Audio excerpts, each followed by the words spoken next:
계속해서 사도행전 15장 말씀 가지고 허상의 껍데기를 벗고 믿음의 열매를 맺으라는 제목으로 함께 은혜 나누시겠습니다.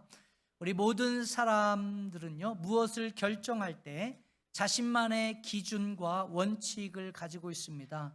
이것을 소위 패러다임이다 이렇게 부르는데요, 그 기준과 원칙들은 사실 그 사람이 살아온 동안 무엇을 결정하는지 그 결정 과정에 커다란 영향을 주게 되어 있습니다. 그래서 사람마다 그 기준과 원칙이 굉장히 다르겠지만 크게 세 가지 분류해서 이야기할 수 있는 그 백그라운드가 있습니다. 그것이 뭐냐면 바로 우리가 가진 지성, 또 경험, 전통, 이와 같은 세 가지의 큰 영역 속에 이 부분이, 사람들이 뭔가를 어떤 결정을 할 때, 내릴 때 이 세 가지에서 한 가지 혹은 세 가지 다를 포함해서 자신만의 독특한 그 기준과 원칙을 사용하게 됩니다. 제가 좀 쉬운 예를 하나 들어 설명을 하면, 제가 오늘 주일 예배 설교를 인도하고 있는데, 설교를 하는데 만약에 청바지와 티셔츠만 입고 나와가지고 이 강단에 서서 설교하고 예배를 인도한다 생각했을 때 여러분 어떠시겠습니까? 아마 예배가 끝나고 저한테 수십 통의 컴플레인이 올 것입니다. 전화. 아니 목사님, 목사가 예의도 없이 강단에 쓰는데 청바지에 셔츠 차림으로 설교할 수 있냐? 저건 목사도 아니다. 뭐 이런 얘기도 할 수 있을 것입니다. 그런데 여러분들이 그렇게 판단하게 된 그 근거가 어디 있을까요? 그것은 오랜 시간 동안 여러분 속의 경험이라는 것, 또 여러분의 전통, 또 지식 가운데 여러분의 인식 속에 고착되어 있는 분명한 한 가지 사실이 있기 때문입니다. 그게 뭐냐면 주일 예배 때 목사는 꼭 넥타이를 매고 양복을 걸치고 예배를 인도하고 설교를 해야 된다, 이런 것입니다. 사실 이것은 성경이 제시하는 근거를 가지고 있는 진리입니까? 아니죠. 하지만 우리 한국 사람들의 전통과 기독교 문화 속에서 어찌 보면 너무나 당연한 그러한 사실로 여겨지는 그러한 것이죠. 그렇기 때문에 제가 다음 주에나 오늘 갑자기 청바지를 입고 티셔츠 차림으로 와서 설교를 한다고 하면 아마 여러분 부작용이 나겠죠. 빨랑 저 목사 내려라, 이런 거 있을 수 있습니다. 그런데 보통 젊은 미국 교회나 우리 미국의 카우보이 교회가 있는데, 그런 데 가서 제가 청바지를 입고 티셔츠 하나 딱 걸치고 예배를 인도하고 설교를 한다고 생각해 보십시다. 그러면 아무 문제가 없죠. 오히려 반갑게 여길 것입니다. 저 아시안에서 온 저 사람이 참 센스 있다 하면서 은혜 받을 겁니다. 박수 쳐주겠죠. 진짜 목사구나 뭐 이러면서. 그런데 그 카우보이 가가지고 제가 넥타이 매고 양복 차림으로 서서 설교를 하면 아마 웃음거리가 될 것입니다. 여러분, 왜 이런 차이가 있습니까? 이것은 전통 혹은 문화적인 차이죠. 사실 절대적으로 주일 예배 양복을 입는 것이 맞다 틀리다 말할 수는 없는 것입니다. 제가 그림 하나를 보여드리겠습니다. 이 그림은 초창기 한국 교회 예배당의 그런 모습이죠. 일명 기역자 예배당이라고 이렇게 부르는데요, 제가 질문 하나 드릴게요. 왜 이와 같은 예배당의 모습이 최초창기 한국 기독교 문화 속에 생겼을까요? 아마도 눈치 빠르신 분들은 알아차렸을 건데, 그래가지고 제가 퀴즈를 안 내는 거예요. 인앤아웃 갈 수 있는 티켓도 주기 싫어서. 왜? 다 알 수 있으니까. 여러분 보십시오. 이것은 전적으로 우리 한국의 유교적인 문화 때문에 생긴 예배당의 모습입니다. 여러분, 부부가 뭐예요? 유별하다. 여러분, 남편과 아내가 구분되어야 한다. 남녀는 차별이 있다. 남자와 여자는 구별되어야 한다. 여러분, 이와 같은 유교 사상이 심하게 통제를 받던 그와 같은 시대였기 때문에 예배당의 모습이 당연히 그럴 수밖에 없는 것입니다. 그때 나온 말이 무슨 말이겠습니까? 남녀 7세 부동석이다. 요즘에 그런 얘기 해봐요? 돌멩이 맞아요. 이런 얘기 들어보지도 못하죠. 얼마나 좋은 시대입니까? 자, 왜 이 이야기를 하신지 아십니까? 저와 여러분들이 생각할 때 이것이 옳다, 이것이 참이다라고 판단하고 평가했던 그 가치 기준들은 사실은 다른 사람, 다른 문화, 다른 전통, 다른 지식적인 배경에서 가지고 있는 사람에게는 뭐 할 수 있어요? 다를 수 있다라는 얘기입니다. 왜 그렇습니까? 우리의 가치 기준이 되는 이와 같은 전통이라는 것, 경험이라는 것, 지식이라는 것은 반드시 시대와 상황에 따라서 뭐 하기 때문에 빠르게 그리고 다르게 변하기 때문인 것입니다. 아마 우리 교회에서 제가 오늘 광고 시간에 오늘부터 우리 교회는 저를 기준으로 해서 딱 정가운데로 오른편에는 남성분들이 왼편에는 여성분들이 앉겠습니다 라고 광고를 했다라면 아마도 그 다음 주에 뭐 하겠어요? 제가 여기 없죠? 수당할 겁니다. 저 성차별했다, 차별주의자다, 막 이런 얘기가 있을 수 있죠. 그러나 만약에 19세기 말과 20세기 초 한국에서는 뭐 그 가치가 뭐예요? 사실은 그 문화 속에서는 절대적인 가치 기준이었죠. 그러나 지금은 어떻습니까? 완전히 분해요. 특별히 우리가 미국 문화 속에서는 어때요? 그렇게 말하는 것조차도 허용되지 않는 그러한 문화 속에서 우리가 살고 있지 않습니다. 그렇기 때문에 내가 옳다, 이것이 맞다라고 생각했던 여러분들의 어떤 전통이라는 것, 여러분이 가지고 있던 경험이라는 것, 여러분들이 생각하는 어떤 지식이라는 것은 사실은 뭐 할 필요가 있어요? 살짝 의심을 가질 필요가 있습니다. 또한 이와 같은 전통과 지식 그리고 나의 경험에서 오는 판단, 그것은 분명히 언젠가는 사라지고 말 허상의 껍데기에 지나지 않는다라는 사실을 깨달을 필요가 있는 것이죠. 무엇보다 예수 그리스도의 복음을 듣고 참된 자유함을 얻은 우리 그리스도인들은 더욱더 이와 같은 전통과 경험과 그리고 내가 쌓아온 이 지성으로 저와 여러분들의 삶의 기준을, 가치 기준을 삼고 판단하며 살아서는 안 된다는 것입니다. 왜 그런 줄 아십니까? 우리의 시각은 여러분 굉장히 왜곡되기 쉽기 때문에 그렇습니다. 내가 가진 전통, 경험, 지성으로 다른 사람을 보고 교회를 보고 목회자를 보고 자꾸 그건 틀렸다 이야기하게 되면 어떻게 돼요? 그건 사실 절대적인 진리의 가치 기준은 아닌 것이죠. 내가 가진 전통이라는 것, 내가 지녀온 지금까지 경험했던 것, 내가 배운 지식들 조금 뭐 할 수 있어요? 사실은 다를 수가 있습니다. 우리 교회만 한번 보시겠습니다.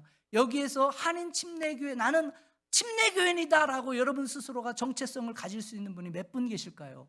우리가 한인 침례교회로 모여있지만 사실 여러분들의 많은 신앙의 배경 속에서는 장로교도 많으시고 성결교도 많으시고 감리교도 많으시고 순복음도 많습니다. 사실은 그 속에서 여러분들이 배운 어떤 신앙의 어떤 배움 속에서 우리 한인 침례교회에 와서 이것은 이래야다, 이것이 맞다라고 여러분 스스로가 이야기한다면 그것은 사실 자기 오류일 수가 있는 거예요. 여기는 우리는 어디에 있습니까? 지금 앉아 계신데도 모르는데 어떻게 해야 되죠?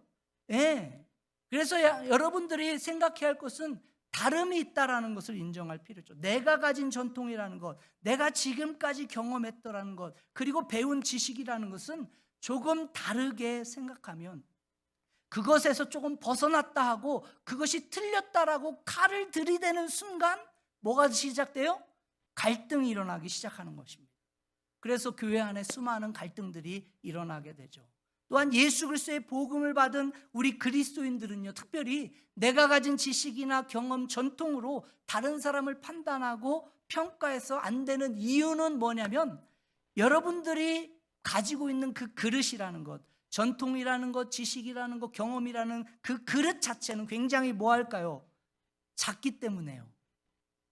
목사님, 저를 쉽게 보시는데요, 저는 그렇게 작지 않습니다 라고 말할 수 있지만 여러분이 가지고 있는 지식이라는 것, 경험이라는 전통이라는 것은 굉장히 여러분이 생각하는 것보다 작습니다. 내가 알고 있는 지식의 한계가 너무나 뭐예요? 사실은 굉장히 크죠. 저도 목사이지만 신학 공부를 20년 넘게, 설교를 지금 20년 넘게 하고 있지만 제가 알고 있고 제가 배운 성경의 지식이라는 게 굉장히 뭐 할 수 있을까요? 작을 수 있다라는 거예요. 그래서 제가 조금 부족할 수도 있다라는 사실을 여러분 아셔야 돼요. 그런데 내가 맞다 막 이렇게 주장하는 순간 그게 뭐가 되는 거예요? 굉장히 어려워지는 겁니다.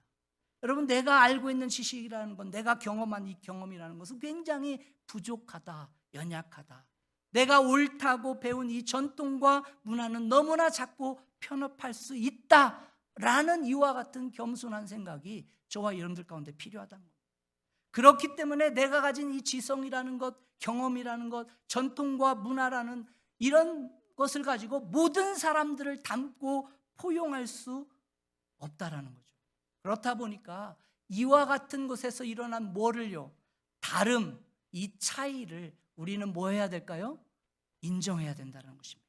그러므로 이와 같이 저와 여러분들이 무너질 이 허상의 껍데기인 이 지성, 어떤 경험, 이 전통을 의지해서 이것이 옳다, 이것이 틀렸다 판단하고 평가하게 되면 우리는 하나님 사이즈의 위대한 믿음의 열매를 맺기 어렵다는 거예요. 오늘 우리가 함께 읽은 사도행전 15장 말씀이 아주 대표적인 예를 저와 여러분들에게 제시해 주고 있습니다. 여러분 아시겠지만 사도행전 15장은 기독교 역사에 있어서 가장 중요한 전환점, 터닝 포인트가 되었던 중요한 회의 하나가 소개되어져 있습니다. 이것을 성경학자들은 소위 최초의 예루살렘 공회의다, The First Council of Jerusalem이다 라고 이렇게 부르고 있는데, 여러분 지금까지 우리가 사도행전 13장과 14장에서 사도 바울의 1차 선교 여행에 대한 그런 말씀을 살펴보았습니다. 사도 바울이 1차 선교 여행을 통해서 사실 소아시아의 여러 지역을 다니며 교회를 개척해 세우고 수많은 사람들을 그리스도 앞으로 인도하고 엄청난 열매를 맺은 게 사실이죠. 그런데 이 사도 바울의 선교 여행이 외적인 차원에서는 굉장히 큰 열매를 맺었지만 문제는 교회 내적으로는 큰 문제 하나가 발생하게 된 것입니다. 그 문제가 무엇이었냐 하면 이방인들의 구원에 대한 문제였어요. 여러분 사도 바울의 1차 선교 여행의 핵심 목적은 어디에 있었을까요? 맞추시는 분은 이건 좀 어렵기 때문에 인앤아웃을 돌아갈 수 있는 티켓을 드립니다. 여러분 사도 바울의, 이거 제가 몇 번 설교 드렸어요. 사도 바울의 1차 선교 여행의 목적이 어디에 있었어요? 사실은 이방인들의 선교에 있어요. 이방인의 구원에 있습니다. 그래서 실제로 가는 곳마다 수많은 이방인들이 예수 믿고 구원받는 그러한 놀라운 역사를 경험했죠. 문제는 예수를 믿고 하나님 나라의 백성이 된 이 이방인들이 이 유대인들의 그 교회 공동체 안으로 들어오는 것을 어떻게 다룰까, 그들을 수용할 수 있을까 하는 문제가 사실은 교회 안에 일어나게 된 거예요. 여러분 왜 그런가 하면 유대인들의 관점에서 볼 때 여러분 보면 유대인만이 하나님의 백성이다, 구원받을 수 있는, 하나님께 신원받는 하나님의 백성은 유대인들이다, 이렇게 믿은 것입니다. 하나님의 말씀을 배우고 율법을 지키는 유대인들의 혈통을 가지고 태어났기 때문에 유대인 자신들은 당연히 하나님 나라의 백성이 되어준다, 유대인들만 그렇게 믿었던 거죠. 그러나 이방인들은 굉장히 다르다라는 거예요. 그들은 모세의 율법도 가지지 못했고 할례를 받지도 않았고 하나님의 법에 대해서는 전혀 알지도 못하는 그런 사람들인데 어떻게 이 사람들이 그냥 예수 믿는다라는 한 가지 사실만으로 하나님의 백성으로 인정하고 받아들일 수 있느냐, 교회 공동체 안에서 수용할 수 있느냐, 절대로 그럴 수 없다, 이와 같은 생각과 사상이 많았죠. 이와 같은 이슈가 여러분 안디옥 교회 안에 문제로 일어나게 된 것입니다. 우리가 읽지 않았지만 여러분 15장 1절과 2절 말씀을 보시면 예루살렘 공회가 모이게 된 배경을 오늘 성경은 이렇게 기록하고 있죠. 1절 말씀을 같이 한번 읽어보실까요? 1절 시작. 어떤 사람들이 유대로부터 내려와서 형제들을 가르치되 너희가 모세의 법대로 할례를 받지 아니하면 능히 구원을 받지 못하리라 하니. 여기에서 내려왔다라는 것은 안디옥으로 내려왔다라는 이야기입니다. 여러분 아시는 대로 이 안디옥 교회는요, 사도 바울과 바나바가 세운 교회입니다. 그런데 그 안디옥 교회 대다수 구성원은 뭘로 되어 있냐? 이방인들로 구성되어 있는 거예요. 그리고 그 교회 안에 예루살렘에서 내려온 이 유대주의 몇 사람들이 내려와 가지고 이렇게 가르치기 시작하는 겁니다. 너희들이 예수 그리스도를 믿는 것만으로 구원받을 수 없다. 너희가 구원받고 하나님의 백성이 되려면 모세의 율법도 지키고 반드시 할례를 받아야 구원받는 것이다. 이렇게 가르치는 겁니다. 이 말을 들은 이 사도 바울과 바나바가 가만히 있을 수 있겠습니까? 없죠. 그래서 2절 말씀에 뭐라고 이야기합니까? 2절 같이 읽습니다. 시작. 바울 및 바나바와 그들 사이에 적지 아니한 다툼과 변론이 일어난지라 형제들이 이 문제에 대하여 바울과 바나바 및 그 중에 몇 사람을 예루살렘에 있는 사도와 장로들에게 보내기로 작정하니라. 지금 안디옥 교회 안에 예루살렘에서 내려온 몇몇 유대주의자들이 전파하는 이 할례를 받아야 구원받는다, 이 메시지와 오직 십자가에 죽으시고 3일 만에 부활하신 예수 그리스도를 믿는 믿음만으로 구원을 받는다라는 이 두 가지 사실이 뭐하고 있는 거예요? 지금 충돌하고 있는 거예요. 갈등이 일어난 겁니다.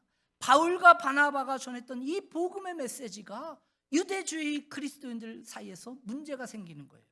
여러분, 이와 같은 중요한 터닝 포인트에서 만약에 베드로와 야고보 같은 예루살렘 교회 지도자들이 자신들이 이제까지 가졌던 지식, 경험, 그리고 자신들이 배워왔던 이러한 전통의 의지에서 평가하고 판단하게 되었다라면 여러분, 어떤 일이 벌어졌을까요?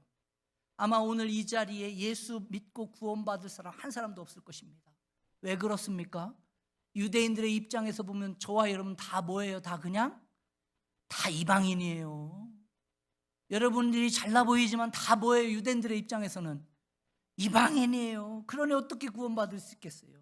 그러나 이 역사적인 예루살렘 공회에서 베드로와 야고보라는 이 두 지도자가 나서서 자신들의 어떤 지식, 자신들의 경험, 그리고 자신들이 내세웠던 전통을 가지고 결정하고 판단한 것이 아니라 하나님 나라의 큰 비전을 보는 가운데 믿음의 결단을 하고 하나님의 뜻에 순종하기로 결정함으로 말미암아 오늘 저와 여러분들이 복음을 들은 거예요.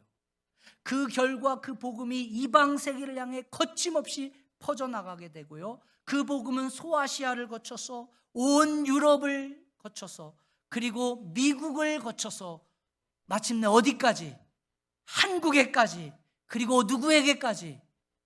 저와 여러분들까지 복음이 온 거예요. 이 놀라운 하나님의 구원의 역사를 오늘 우리는 목격하고 있지 않습니까? 여러분, 이런 측면에서 오늘 저와 여러분들도 마찬가지입니다. 하나님께서 저와 여러분들을 부르셔서 하나님 사이즈 위대한 일, 사명을 맡겨주셨는데 거기에는 반드시 저와 여러분들이 가지고 있는 가치관, 내가 이제까지 옳다, 내가 이제까지 맞다라고 생각하는 그와 같은 어떤 패러다임, 가치관과의 갈등이 반드시 있다라는 겁니다. 나의 지식이라는 것, 내 경험이라는 것, 내 전통이라는 것에서 오는 이런 갈등이 있는 거예요. 왜냐하면 성경이 저와 여러분들에게 가르쳐 주신, 또 하나님께서 저와 여러분들을 부르실 때 주어진 이 복음의 진리는 내가 지금까지 한 번도 본 적도 없고 경험해 본 적도 없고 배운 적도 없는 그와 같은 하나님 나라의 구원의 소식, 복음이기 때문인 것입니다. 그런 일들로 저와 여러분들을 부르신 줄 믿습니다. 그렇기 때문에요, 나의 경험과 내가 가진 어떤 지식이나 어떤 전통, 이것을 가지고 판단하고 생각할 때 여러분 손해보는 거예요. 왜 많은 분들이 예수 믿기가 어려우냐? 내 속에 있는 그 가치관을 뭐하지 못하니까, 깨지 못하니까 이게 안 부서져요. 그러니까 이게 예수 믿기가 굉장히 어려워요. 뭔가 예수 믿으면 내가 가지고 있던 그 오래된 그런 지식들, 경험들, 이런 것들 부인하기 시작하면 좀 손해볼 것 같고 뭔가 잘못될 것 같고 이러니까 안 되는 거예요. 그래서 내 생각과 나의 어떤 개인적인 이해관계 속에서 이 복음을 접하고 듣게 되면 좀 손해보는 것 같고 망하는 것 같고 안 되는 것 같아 보이니까 이게 복음을 듣지 못하는 것입니다. 그러나 여러분 기억하십시오. 내가 가진 이 허상의 껍데기를 벗어던지고 믿음으로 결단할 때 여러분 하나님의 뜻을 향해 나아갈 수 있으며 하나님께서 저와 여러분들을 통해 열어놓으신 축복의 길, 구원의 길을 향해 나가게 되는 줄 믿습니다. 그러므로 우리가 어떻게 하면 이 허상의 껍데기인 나의 지식, 나의 경험, 나의 전통, 이와 같은 나의 패러다임을 벗어던지고 하나님 사이즈의 위대한 믿음의 열매를 맺으며 살아갈 수 있을까? 오늘 본문에 몇 가지 제시해 주는 지혜를 함께 나누기 원하는데, 먼저 우리가 허상의 껍데기인 나의 지식, 경험, 전통을 벗어버리고 하나님 나라의 위대한 믿음의 열매를 맺으려면요, 말씀에 근거한 점검이 필요합니다. 뭐에 근거한 점검이 필요하다고요? 말씀. 오늘 여러분 사도행전 15장 7절 말씀을 보면 베드로가 유대인들 앞에서 간증을 한 내용이 소개되어 있습니다. 사도 베드로는 하나님이 어떻게 이방인들 가운데 일하셨는가, 이 사실을 간증하죠. 그리고 이 베드로의 간증에 이어서 이 사도 바울과 바나바가 가는 곳마다 하나님의 놀라운 표적과 구원의 기사들을 했던 그와 같은 간증의 내용이 소개되어 있습니다. 그런데 이와 같은 하나님이 행하신 위대한 어떤 체험적인 간증들을 듣고 있던 이 야고보의 반응, 이 야고보의 반응이 어떠했는가? 그것이 이제 오늘 14절과 15절에 소개되어 있는데, 여러분 이 대목이 너무나 중요한 대목입니다. 우리가 물론 하나님의 행하신 경이로운 그러한 일들에 대해서 경험하는 것 참 중요하고 좋긴 하지만 그 못지않게 중요한 것이 뭔지 아십니까? 바로 저와 여러분들의 반응이라는 거예요. 오늘 14절 15절을 한번 같이 다시 읽어보십시다. 14절 15절 시작. 하나님이 처음으로 이방인 중에서 자기 이름을 위할 백성을 취하시려고 그들을 돌보신 것을 시므온이 말하였으니 선지자들이 말씀이 이와 일치하도다 기록된 바. 여기서 참 중요한 것이 있죠. 단순히 베드로가 이야기한 말을 들은 것이 아닙니다. 바울이 간증했던 그런 표적과 기사에 대한 스토리만 들은 것이 아니에요. 이 모든 것이 지금 무엇과 일치한다라고 지금 선포하고 있어요? 하나님의 말씀과 딱 맞아떨어진다. 선지자들이 예언했던 그 예언의 말씀과 정확하게 똑같다. 맞아떨어진다. 이렇게 이야기하죠. 여러분 보십시오. 지금 야고보가 어떻게 반응하고 있습니까? 야고보가 지금 무엇을 그 판단의 기준으로 삼고 반응하고 있나요? 자신이 유대인이라는 어떤 그런 전통을 가지고 판단합니까? 아니면 자신이 배운 어떤 율법적인 지식을 가지고 지금 반응합니까? 아닙니다. 지금까지 체험했던 어떤 경험들을 가지고 그 경험치에 대해서 판단 기준으로 삼고 이야기합니까? 그렇지 않다라는 거예요. 이 모든 것들을 뭘로? 하나님의 말씀에 빗대어서 점검하고 있는 것이죠. 야고보는 어떤 자신의 지식, 경험, 전통이 아니라 하나님의 말씀으로 점검하고 확증하고 있는 것이죠. 이것이 참이다, 이것이 옳은 것이다 하는 이 판단과 가치의 기준을 어디에 두고? 하나님의 말씀에 두고 지금 판결하고 이야기하고 있는 거죠. 그래서 16절에서 18절까지 말씀 보시면 야고보가 아모스 9장 11절과 12절 말씀을 직접적으로 코트하는 것을 보게 돼요. 여러분 우리가 먼저 아모스 9장 11절 12절 말씀을 한번 볼게요. 같이 읽습니다. 시작. 그날에 내가 다윗의 무너진 장막을 일으키고 그것들의 틈을 막으며 그 허물어진 것을 일으켜서 옛적과 같이 세우고 그들이 에돔의 남은 자와 내 이름으로 일컫는 만국을 기업으로 얻게 하리라. 이 일을 행하시는 여호와의 말씀이니라. 그리고 오늘 본문 우리가 함께 읽은 사도행전 15장 16절에서 18절 말씀을 같이 한번 다시 읽어보십시다. 시작. 이후에 내가 돌아와서 다윗의 무너진 장막을 다시 지으며 또 허물어진 것을 다시 지어 일으키니 이는 그 남은 사람들과 내 이름으로 일컬음을 받는 모든 이방인들로 주를 찾게 하려 함이라 하셨으니 즉 이해로부터 이것을 알게 하시는 주의 말씀이라 함과 같으니라. 지금 야고보는요 아모스서 9장의 말씀을 직접 인용하고 있는 거예요. 하나도 그냥 자기가 덧댄 게 아니라 간접적인 인용이 아니라 직접 그 말씀을 그대로 갖다 코트하는 겁니다. 그래서 무너진 지금 다윗의 장막을 다시 지으며 또 그 허물어진 것을 다시 지어 일으키겠다. 근데 여러분 이 말씀의 뜻이 무엇일까요? 여러분 다윗의 장막이라고 하는 것은요 다윗의 왕국을 말하는 것입니다. 하나님은 다윗을 통해서 유다 왕국을 일으키시고 세워주셨죠. 아주 창대한 왕국이 일어났습니다. 그런데 불행하게도 이 다윗의 왕국이 어찌 됩니까? 무너지죠. 이스라엘 백성의 불신앙 때문에 주전 586년에 바벨론에 의해서 완전히 회파되고 완전히 무너집니다. 성전은 불타게 되고요, 성벽은 다 타락해 무너지죠. 지금 역사적으로 다윗의 왕조가 무너지고 몰락한 케이스를 설명하고 있는 거예요. 그런데 아모스는 이와 같은 역사적인 사실 반대로 무엇을 지금 예언하고 있는 것입니까? 이와 같이 무너진 다윗의 장막을, 허물어진 이 다윗의 장막을 언젠가 때가 되면 누가, 하나님이 다시 일으켜 세우신다 예언하고 있는 것이죠. 여러분, 이게 무엇에 대한 예언일까요? 이것은 장차 다윗의 후손으로 오실 누구? 메시아 예수 그리스도를 통해서 다시 세워질 메시아닉 킹덤, 바로 그것에 대한 예언의 말씀인 것입니다. 그러므로 다윗의 어떤 눈에 보이는 그 다윗의 장막은 다 무너졌는지 모르겠지만, 다윗의 눈에 보이던 그 왕조 다 허물어지고 망했는지 모르겠지만, 하나님께서는 다시 메시아를 통해서 다윗의 왕국을 세우시겠다. 그리고 그 후에 17절 말씀에 기록된 것처럼 남은 자들과 내 이름으로 일컫는 모든 누구, 이방인들로 하여금 나의 백성이 되어 주를 뭐하게 하겠다? 찾게 하겠다. 감동도 안 되고 은혜도 안 되시네. 지금 이게 무슨 사실을 얘기하는지를 못 얘기하는 게 지금 역사 시간도 아니고 지금 여러분, 이게 어마어마한 사실입니다. 다른 성도입니다.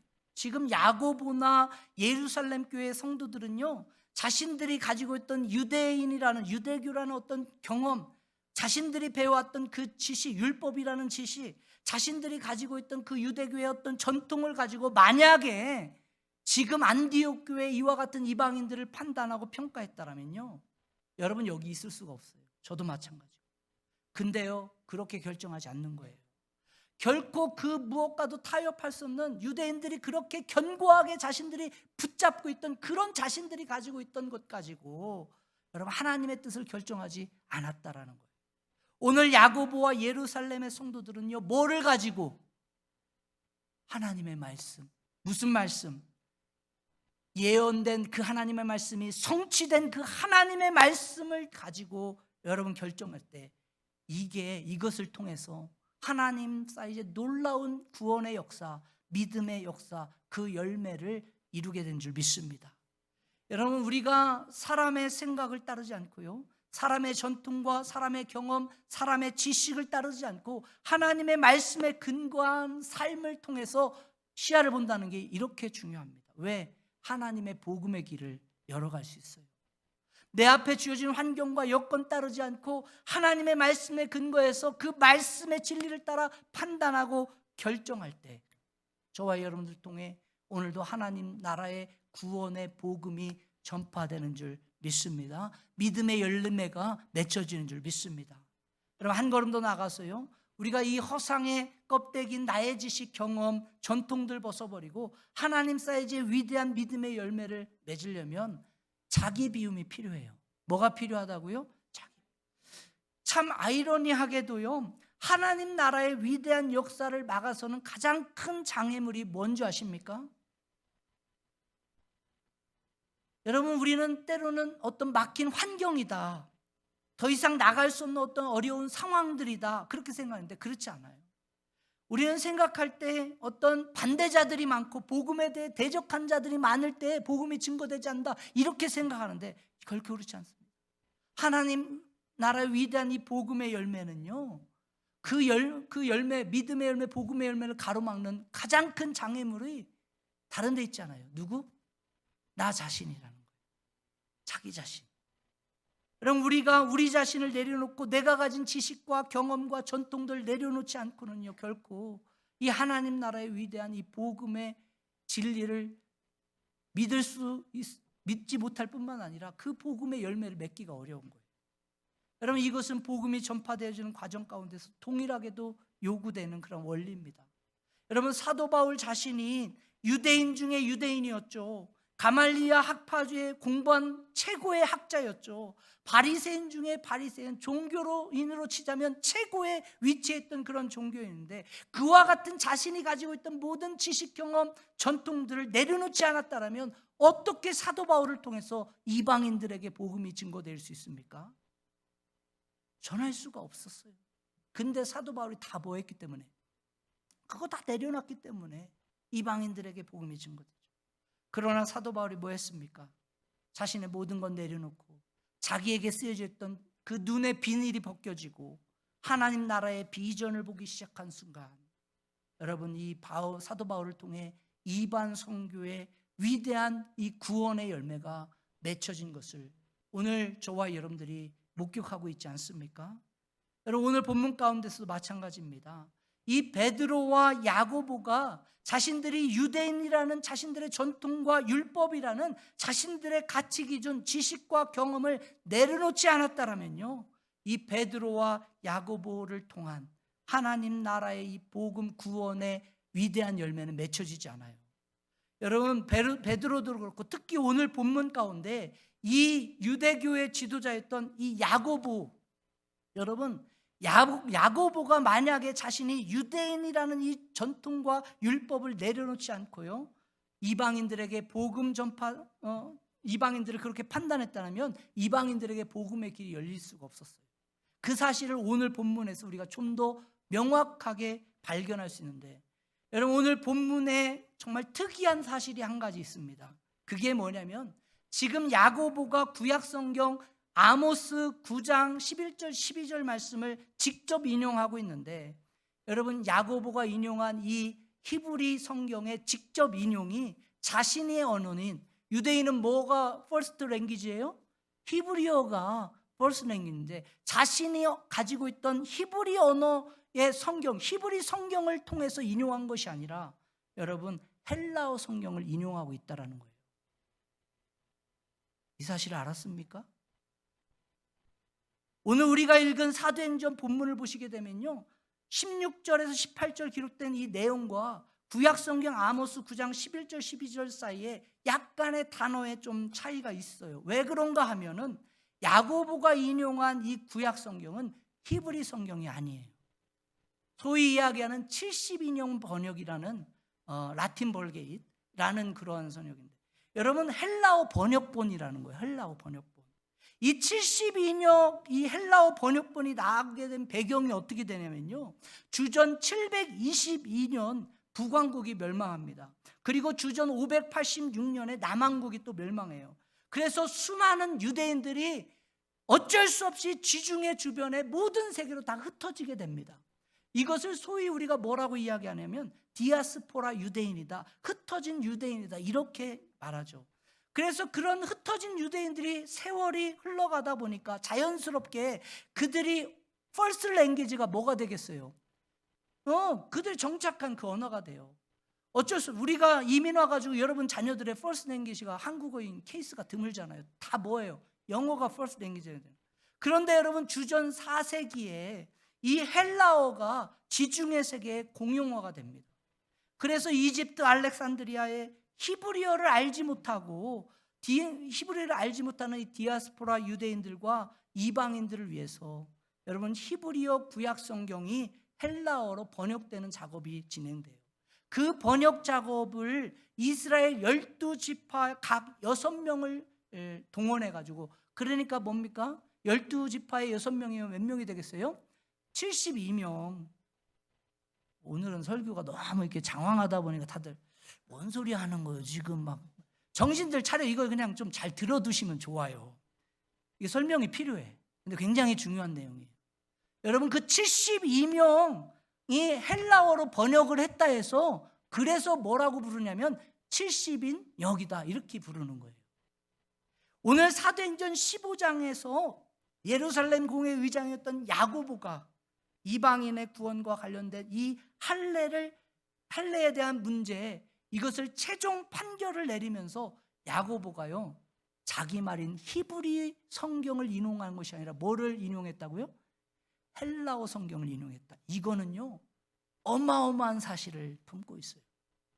야고보는 자신이 유대인이지만 자신이 받은 전통과 자신이 누렸던 이것이 있지만 그것을 포기하고 뭐를?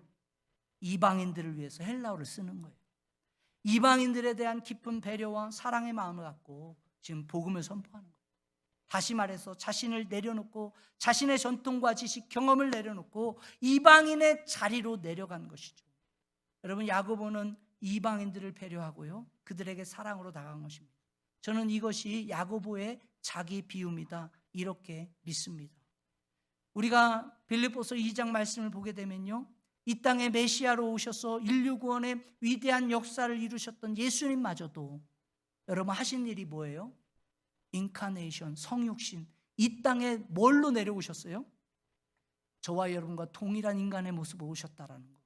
그래서 빌립보서 2장 6절에서 8절 말씀이 무엇입니까? 우리 같이 한번 읽어보십시다. 시작. 그는 근본 하나님의 본체시나 하나님과 동등됨을 취할 것으로 여기지 아니하시고 오히려 자기를 비워 종의 형체를 가지사 사람들과 같이 되셨고 사람의 모양으로 나타나사 자기를 낮추시고 죽기까지 복종하셨으니 곧 십자가에 죽으심이라. 그러면 이와 같은 자기 비움, 자기 내려놓음이 없이는 결코 하나님 나라의 위대한 열매를 맺기 어렵습니다. 여러분, 허상의 껍데기인 내가 지금까지 했던 경험들, 내가 쌓았던 지식들, 내가 이제까지 받아왔던 전통들, 여러분 그건 내려놓지 않고 우린 복음을 받을 뿐만 아니라 그 복음을 전파하는 증거자 되기가 어려운 거예요. 여러분, 오래전에 한국에요, 남해 고기 잡는데 페리가 타고 가다가 그만 이게 파도에 페리가 이게 완전히 침몰하는 사건이 있었대요. 그래서 그 사람들 구조하려고 헬기가 가서 줄을 하나 내렸는데 그 줄을 잡고 11명이 거기에 딱 있대요. 근데 그 줄은 몇 명만 커버할 수 있냐면 10명만 커버할 수 있어요. 근데 그 11명 중에 10명이 남자고 1명이 여자분이래. 우리 한국분의 남자분들이 좀 회개를 하셔야 되는데, 근데 이 조종사가 11명이니까 뭐 하라고 하겠어요? 1명 좀 가야 모두가 삽니다, 이렇게 하니까 다들 눈치만 보고 있더래요. 그러니까 한 분 잡고 있던 여자분이 안 되겠다 싶어가지고 뭐라고 이야기해요? 내가 일평생 자식 남편 뒷바지 안에서 고생했는데 살아온 인생인데 이왕 그렇게 살아온 것 내가 희생하겠다, 이렇게 희생하고 자기가 가겠다고 이렇게 결정을. 그랬더니 10명의 그 남자들이 아이고 잘한 결정이라고 박수치자가 다 떨어 죽었다라는 거예요. 여러분, 내 것을 내려놓는 게 사는 길입니다. 내가 붙잡고 계속 붙잡고 있으면 뭐예요? 죽어요. 나의 경험이라는 것, 내가 가진 조그만 지식이라는 것, 내가 지금까지 지켜왔던 나의 전통이라는 것, 이와 같은 허상의 껍데기들, 여러분 계속 붙잡고 있어봐야 결국은 뭐예요? 죽음이에요. 사망의 길이에요. 그거 내려놓을 때 하나님 나라에 하나님께서 저와 여러분들에게 허락하신 그 구원의 복음이 저와 여러분들 가운데 허락된 줄 믿습니다. 그러므로 사랑하는 성도님들, 우리 모두에게 이와 같은 나를 내려놓은, 내가 지금까지 지켜왔던 그 허상의 껍데기를 내려놓는 그런 신앙의 결단이 오늘 저와 여러분 가운데 필요합니다. 이와 같이 우리가 하나님 때문에 나를 내려놓게 되면요, 놀랍게도 하나님은 저와 여러분들의 인생을 오히려 축복해 주시고 구원의 놀라운 역사들로 믿음의 열매 맺게 하시는 줄 믿습니다. 이런 의미에서 우리 모두가 이제 저와 여러분들이 가지고 있던 허상의 껍데기, 나의 지식, 나의 경험, 나의 전통들 다 내려놓고 하나님 말씀 붙잡고 하나님 나라의 위대한 뜻을 향해 달려가는 우리 귀한 성도님들 되어지길 주님 간절히 축원드립니다. 아멘. 기도하시겠습니다. 사랑의 하나님, 감사합니다. 오늘 우리에게 이 귀한 시간 허락하여 주시고 또 말씀 주시고 우리 속에 있는 내가 정말 중요하다라고 붙잡았던 나의 지식들, 경험들, 전통들, 이거 내려놓고 하나님 말씀 붙잡고 복음의 진리의 말씀 붙잡고 하나님 나라의 위대한 믿음의 열매 맺는 우리 성도들 다 되게 도와주세요. 예수님 이름으로 기도합니다.